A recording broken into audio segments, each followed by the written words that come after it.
उत्तर प्रदेश में आखिर हो क्या रहा है? क्यों बेखौफ होते जा रहे हैं लोग और खाकी का डर खाक में क्यों मिल रहा है? खुलेआम वारदात होती है, बीच बाजार गोलियां चल रही हैं। आखिर अखिलेश राज में कानून इतना मुलायम क्यों है? गोलियों की आवाज से गूंज उठा बाजार, अलीगढ़ की फिजाओं में फैल गई सनसनी। मामूली सी बात पर दुकानदार ने चलाई गोलियां, दूसरे दुकानदार पर बरसाई गोलियां। तड़तड़ाती रही गोलियां और जख्मी होकर गिरते रहे लोग। आंसुओं में डूब गया इलाका। बीच सड़क पर तड़पते रहे लोग, मदद की आस में बिलखते रहे लोग। आधा घंटा देर से पहुंची पुलिस, कानूनी खानापूर्ति में लगी रही पुलिस। बीच सड़क पर बिलखता रहा बाप, जमीन पर तड़पता रहा बेटा। अस्पताल ले जाने में देरी होने से चली गई एक युवक की जान। यूपी में आखिर यह है किसका राज? क्या इसका जवाब देगी अखिलेश सरकार?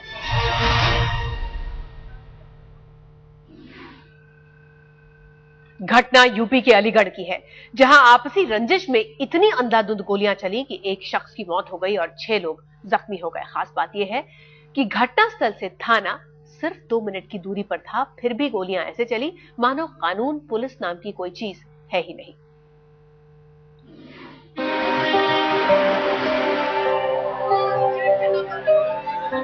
इंसानियत भी शर्मसार हो जाए इस युवक की तड़प को देखकर।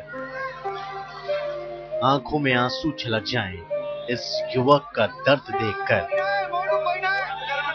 खून से सने इस युवक की हर आह दिल में कटार से चुभती है, लेकिन यूपी पुलिस तो इन जज्बातों से परे है।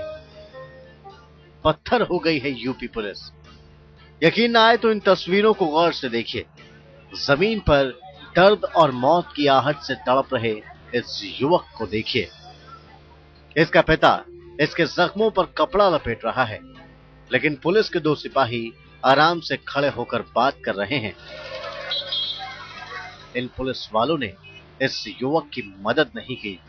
इंतजार करते रहे एम्बुलेंस का। जिसे कानून व्यवस्था का मजाक उड़ाना था, उसने गोलीबारी की और रहा सहा काम कर दिया बेदिल और पत्थर हो चुकी यूपी पुलिस ने। ये तस्वीरें हैं यूपी के अलीगढ़ की, जहां खैर कस्बे में बीच बाजार सरेआम हुई गोलीबारी। एक दुकानदार ने कानून व्यवस्था से बेखौफ होकर गोलीबारी की। पुलिस जब तक आई तब तक कई लोग जख्मी हो चुके थे और एक युवक की मौत भी हो चुकी थी। लोगों के मुताबिक अगर वक्त पर कार्रवाई हुई होती तो उस युवक की जिंदगी बच भी सकती थी। जब मैं सब्जी वगैरह लेके लौटा तो कुछ 4-5 आदमी घायल पड़े हुए थे, जो खून से लथपथ थे। करीब आधा घंटे बाद पुलिस वहां पहुंची। अगर समय से एम्बुलेंस और पुलिस आ जाती तो शायद ये जनहानि नहीं होती। वहाँ 4-5 आदमी पड़े हुए थे। अगर समय से पहले अगर एम्बुलेंस आ गया, पुलिस आ गई होती तो शायद ये घटना न होती। तो कितनी लेट आई होगी पुलिस? पुलिस तो आधा पौना घंटे बाद आई है। हुआ यूं कि एक ही परिवार के 2 दुकानदारों में पहले से दुश्मनी थी। उस पर एक मामूली सी बात के चलते हो गई गोलीबारी की यह घटना। चश्मदीदों के मुताबिक गौरव शर्मा नाम का एक दुकानदार अपनी दुकान के सामने पानी छिड़क रहा था। तभी उसके परिवार का एक और दुकानदार प्रमोद शर्मा वहां से गुजर रहा था। पानी की कुछ बूंदें प्रमोद शर्मा के ऊपर गिर गई। इस बात को लेकर दोनों ही पक्षों में झगड़ा हो गया, जो देखते ही देखते हाथापाई में बदल गया।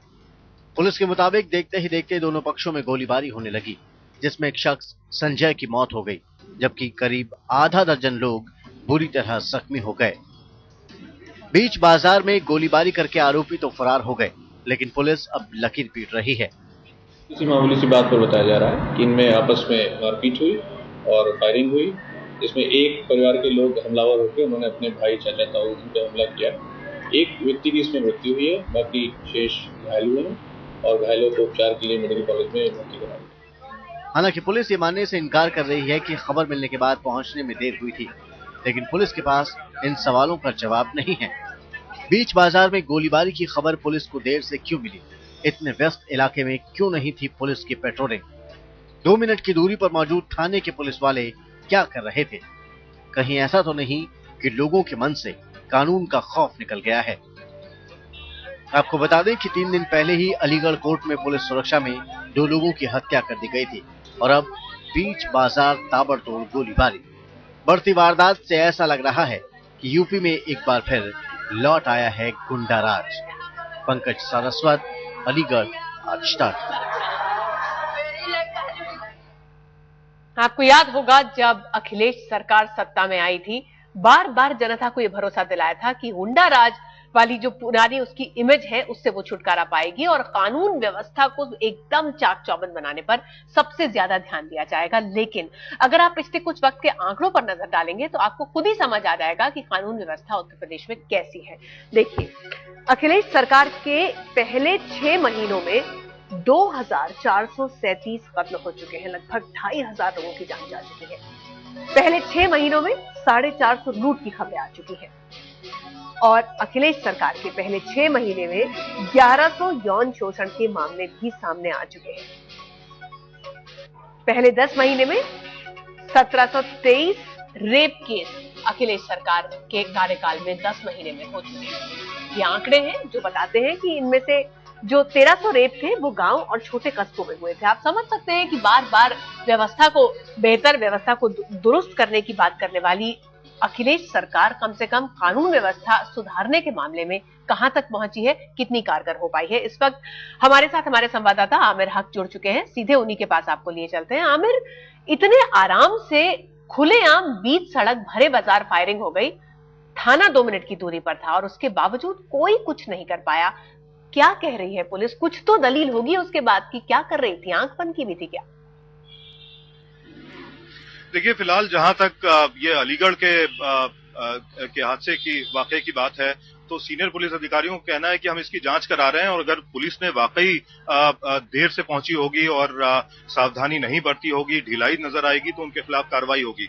लेकिन सही मायनों में रितुल अगर देखा जाए तो पिछले 1.25 साल से इस सरकार के बनने से लेकर अभी तक जो आंकड़े अभी आपने भी बताए वो ये साफ तौर पर दर्शाते हैं कि अभी बहुत ज्यादा कड़ाई की जरूरत है, सख्ती बढ़ते जाने की जरूरत है। जबकि बार बार ये मुद्दा उठाया जाता है कि न सिर्फ कानून व्यवस्था बल्कि इस सरकार में जो अफसर हैं उनके ऊपर खौफ नहीं है, वो डरते नहीं है अपने सीनियर से, नेताओं से, सरकार में बैठे लोगों से, और यही वजह है कि लोगों के काम नहीं होते हैं और साथ साथ कानून व्यवस्था का मुद्दा जो सबसे बड़ा है वो अभी तक सुलझता हुआ दिखाई नहीं दे रहा है। पिछले कुछ महीनों में अखिलेश यादव जो मुख्यमंत्री हैं उन्होंने थोड़ी सी कड़ाई बरती है, लेकिन मालूम पड़ता है कि अभी और ज्यादा सख्ती बरतने की जरूरत है।